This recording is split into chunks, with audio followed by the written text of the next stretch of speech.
Welcome back to another episode of Is It Worth a Try here at On the Sticks, and today we'll be taking a look at SpongeBob SquarePants and the Cosmic Shake. First off, thank you THQ Nordic for providing me with a review code to check out this game.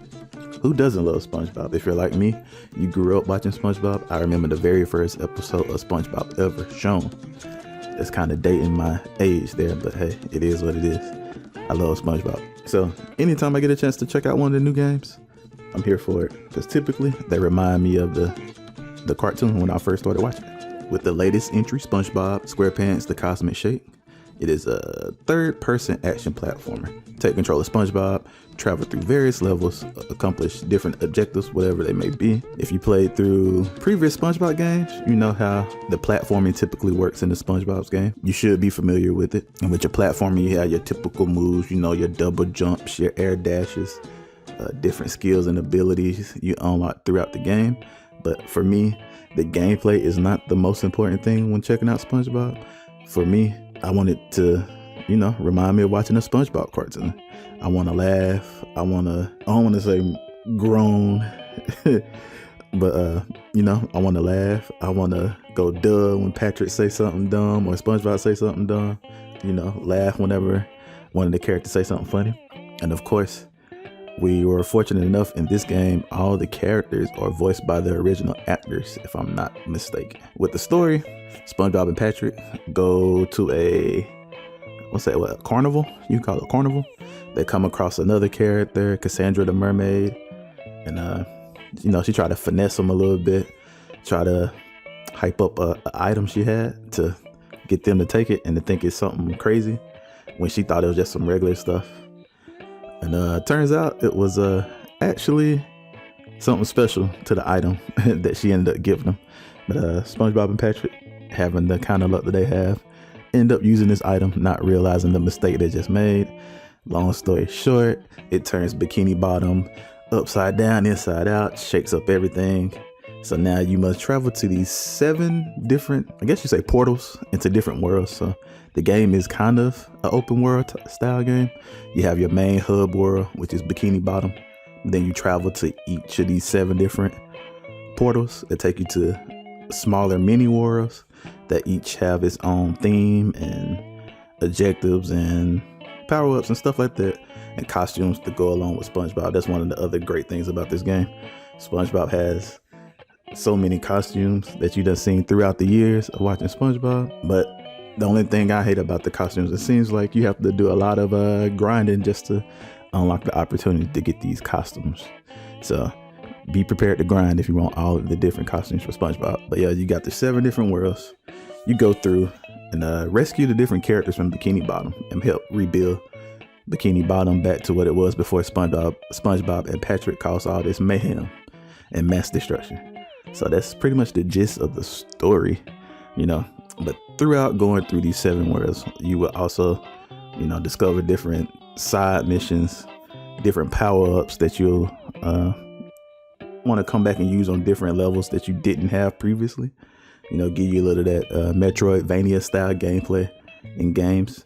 Because as soon as you start, you're going to see places you can't get to in different levels, different things you can't access yet. So it kind of entices you to come back to these levels later on after you learn different moves with SpongeBob, whether it's the karate kick or the fish hook swing or the bubble surfboard, different stuff like that.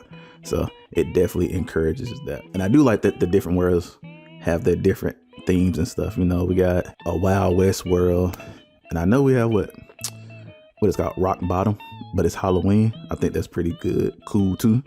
You got a island world with the Flying Dutchman, helping him do some stuff. You know, trying not to give away too much of what you're doing each of these worlds in case somebody doesn't want to be spoiled about these things. The gameplay, at first, it didn't start off too difficult.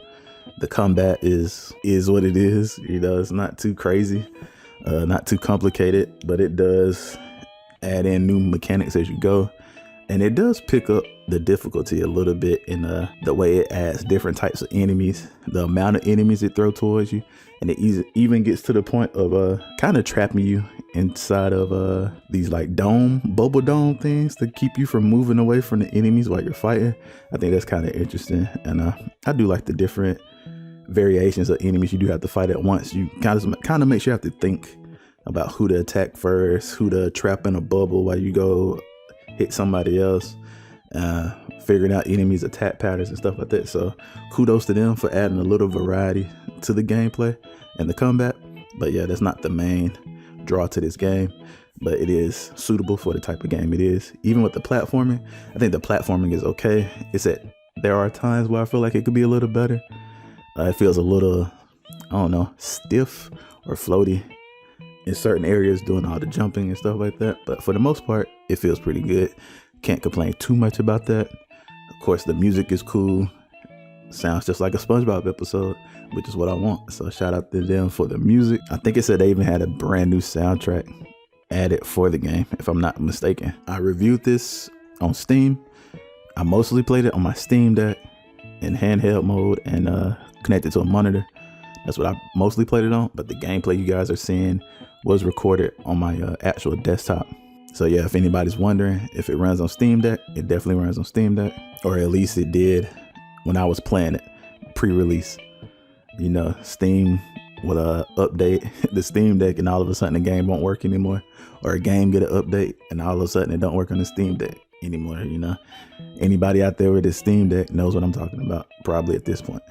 So when it comes down to SpongeBob SquarePants, the Cosmic Shake, what I say is worth a try. I would definitely say it is, especially if you're a SpongeBob fan, grew up watching SpongeBob, or if you're just a fan of platforming games, or you're looking for a game for like your kid to play, or somebody that doesn't play games seriously, but they're looking to get into video games. Hey, start here with SpongeBob. You get good music, you get some funny moments, you get all the costumes. I feel like that's one of the high points of the game, the different costumes that remind you of different episodes, different crazy stuff SpongeBob did, stuff like that. And you get to travel through the different worlds, you know. And in the different worlds, they do a pretty good job of guiding you to where you're supposed to go. So, you know, one problem in open world games, you feel like, I don't know where to go. Too many distractions, too many things to do. You don't really have to worry about that here. It does a good job of guiding you towards the objective, showing you where to go, giving you a good idea what you need to do. You just gotta make it happen. So I hope you guys enjoyed the video. If you have any questions about SpongeBob and the Cosmic Shake, feel free to ask down below. If you enjoyed the video, be sure to like, subscribe, comment, share it with your friends, and be sure to check back here daily for more content from us at On The Sticks. Thanks.